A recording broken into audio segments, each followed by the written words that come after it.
Les gars, j'espère que vous allez tous bien, content de vous retrouver. Petite vidéo actualité Barça ces derniers jours. On m'a demandé beaucoup, Dani Olmo, qu'est-ce que tu en penses? Est-ce qu'il va être inscrit, pas inscrit? On va revenir sur tout ça. On va parler aussi un petit peu de Lamine Yamal et de Frenkie de Jong. N'hésitez pas à participer dans les commentaires comme d'habitude. Encore une semaine, allez, 8-10 jours avant le prochain match du Barça. Et Lamine Yamal devrait être prêt pour le match de Bilbao. Donc contre l'Athletic Bilbao là-bas en Super Coupe d'Espagne. Ça veut dire qu'il ne sera pas disponible pour le premier match du Barça, mais j'ai envie de dire mieux, tant mieux, parce que si on a besoin, si le Barça a besoin de Lamine Yamal pour jouer contre une division 4 ou 5 là-bas en Coupe du Roi, ça devient préoccupant. Je sais que le Barça est meilleur avec Lamine Yamal, je sais que Lamine Yamal fait partie maintenant des meilleurs joueurs du monde, j'ai aucun doute sur ça, mais ça va, il n'y a pas de quoi le précipiter pour qu'il revienne pour un match de Coupe du Roi. Et d'ailleurs, même pour la Super Coupe en soi, il ne faut pas précipiter les choses avec Lamine Yamal, vous le savez, il faut prendre son temps, mais c'est quand même une bonne nouvelle de voir qu'il évolue bien, on va dire. C'est vrai qu'il y avait des petites craintes concernant ces histoires de cheville parce que c'est la deuxième fois en peu de temps,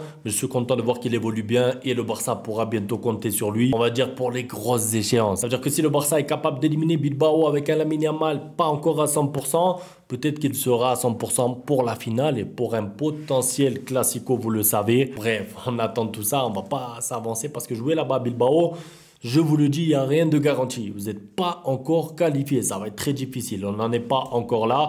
Et on passe d'ailleurs à ce tableau. Regardez, c'est la valeur marchande des joueurs actuels du Barça. La progression de la valeur marchande. On va dire, regardez en tête, il y a qui?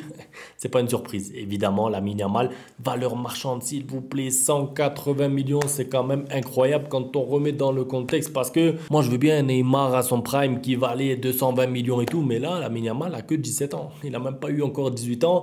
Que sa valeur marchande, c'est déjà 180 millions. Je ne sais pas trop si on se rend compte. Ce qui me plaît aussi, c'est qu'en deuxième, il y a Koubarsi. Et quand on sait qu'actuellement, les défenseurs centraux, je ne vais pas vous dire qu'ils valent rien, mais si on est honnête, entre un attaquant comme Lamine Yamal qui vend des maillots, qui remplit les stades, et la valeur marchande de Koubarsi, c'est normal qu'il y ait autant d'écart. Maintenant, voir un défenseur central à la deuxième position, ça me fait plaisir. Il a pris de la valeur aussi, 30 millions de plus. Par contre, quand on voit le même tableau, et je vais parler un petit peu de lui, regardez qui se trouve à la dernière place. Monsieur Frenkie de Jong qui a perdu de la valeur. Et encore, moi je dis que le tableau, je ne sais pas s'il représente vraiment la valeur réelle des joueurs. Parce que bon, 45 millions d'euros de Jong aujourd'hui en valeur marchande pour un joueur qui est soit blessé, soit quand il revient, il n'arrive pas à enchaîner, soit quand il joue, il n'est pas très bon. Il est même presque, on va le dire, derrière Casado dans la hiérarchie, voire même presque derrière Eric Garcia. Je parle là pas de ma hiérarchie, hein, je parle de celle de Hansi Flick. Frenkie de Jong est loin dans la hiérarchie et je trouve que sa valeur marchande, moi, elle est même plus basse. Honnêtement, 25-30 millions parce que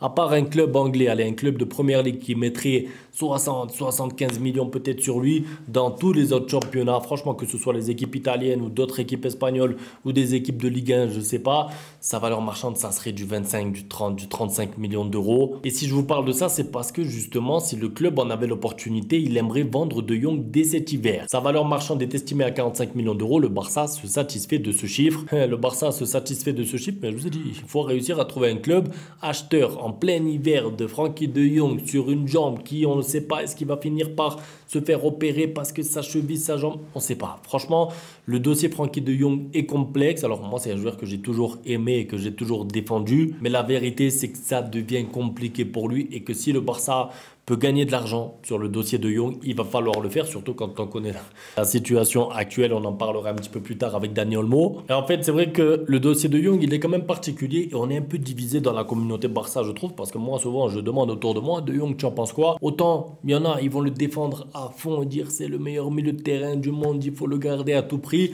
il y en a d'autres qui ne veulent plus le voir au Barça et qui veulent le vendre et qui veulent s'en séparer. Moi, je sais pas. Je suis un peu mitigé, je vous mens pas. C'est un joueur que j'aime beaucoup. C'est vrai que je crois d'un côté en son potentiel, mais de l'autre côté, je me dis, ça fait quand même quelques saisons que chaque année, on répète la même chose. Quand le mot potentiel, il revient trop souvent au bout d'un moment, ça devient compliqué. Maintenant, je suis mitigé parce que je l'apprécie beaucoup, mais je lirai vos avis le concernant. Au club, il n'y a aucune activité sur le marché des transferts à tel point que Deco s'est envolé au Brésil pour des vacances. Eh ben, bonnes vacances, Deco. Moi, j'ai vu des gens, non, mais pourquoi il part en vacances? Il devrait rester dans les bureaux pour travailler, les gars. Si Laporta lui a dit, noir sur blanc, comme ça, vraiment, il lui a dit, il n'y a pas moyen d'aller acheter un joueur, il n'y a pas d'argent, même si tu l'achètes, on ne pourra pas l'inscrire parce que la Liga, parce que t'es bas. Oh, les gars, on n'arrive même pas à inscrire Dani Olmo. On est encore là à se demander, est-ce que Dani Olmo pourra jouer la deuxième partie de la saison? S'il vous plaît, soyons cohérents, le Barça ne peut pas aller chercher des joueurs, en tout cas des joueurs importants. Peut-être un joueur de secours qui vient au dernier moment avec un salaire ultra bas, mais j'y crois pas parce qu'en fait c'est simple, si un joueur qui arrive avec un salaire très bas, qui accepte de venir en janvier, c'est que c'est un joueur qui sera soit remplaçant, soit qui aura un rôle secondaire. Donc renforcer l'effectif en plein mois de janvier, moi, pour cette année en tout cas, c'est pas que j'aime pas, c'est que j'y crois pas. Voilà, tout simplement. Donc maintenant, à partir de ça, si Deco veut s'envoler là-bas au Brésil, au Portugal, aux Maldives, je sais pas où, qui profite de ses vacances. Par contre, Deco, on va avoir besoin de lui au mois de mai, au mois de juin, au mois de juillet, tout l'été. Préparer le mercato à l'avance, ça, on aura le temps d'en reparler.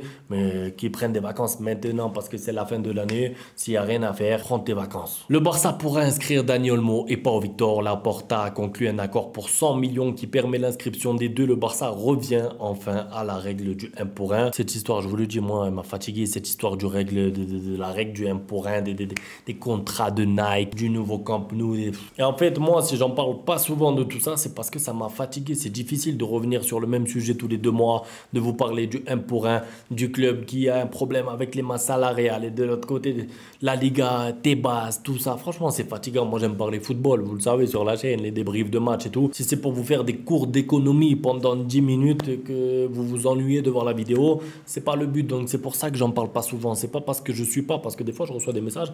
Tu as vu Dani Olmo? Tu vois, mais bien sûr que j'ai vu. Mais bien sûr que je suis. Actualité du Barça, tous les jours je suis. Mais de là en parler à chaque fois en vidéo, bon, je suis patient, j'attends. Là apparemment le Barça va pouvoir les inscrire. J'ai envie de dire c'est la moindre des choses. En fait, moi, j'ai pas envie de célébrer parce que je vois des gens, oh, c'est trop bien, ouais. Ils veulent célébrer Dani Olmo. Ils veulent célébrer Dani Olmo qui va être inscrit alors qu'il a déjà joué des matchs. Enfin, je sais pas si on se rend compte en fait. Qu'est-ce qu'on célèbre? Le fait qu'un joueur qui a été acheté 50 millions d'euros va être inscrit pour pouvoir jouer la deuxième partie alors qu'il a joué la première partie de la saison. En fait, on peut pas se permettre de célébrer ça. C'est la norme. Et d'ailleurs, c'est ce qui me fatigue un petit peu, c'est que ce dossier, quoi, il est là depuis des mois. J'allais dire des années, peut-être pas.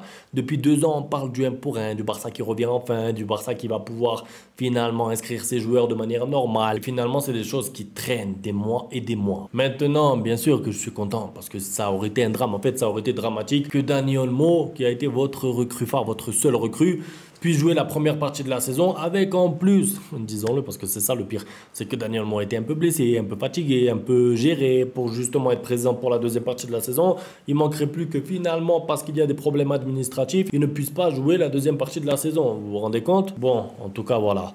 C'est tout pour la vidéo actualité du jour, les gars. J'espère que ça vous a plu. Alors, il n'y a pas beaucoup d'actualité en ce moment. En plus, on est en mode fin d'année et tout. Vous inquiétez pas, il y aura plus de vidéos quand le Barça reprendra les matchs. On attend, moi j'attends la reprise. J'ai hâte, même si c'est un match de coupe là dans quelques jours. J'ai hâte. On attend tout ça. Donc, donnez-moi votre avis parce que ça m'intéresse. Le cas de Young, parce que franchement, je sais que la communauté est divisée. Je lirai tout ça. Un grand merci à tous pour le soutien, vos messages, que ce soit pour les fêtes ou des encouragements. Bref, tout ça. Merci à tous et à demain pour la suite ou après-demain. Ciao.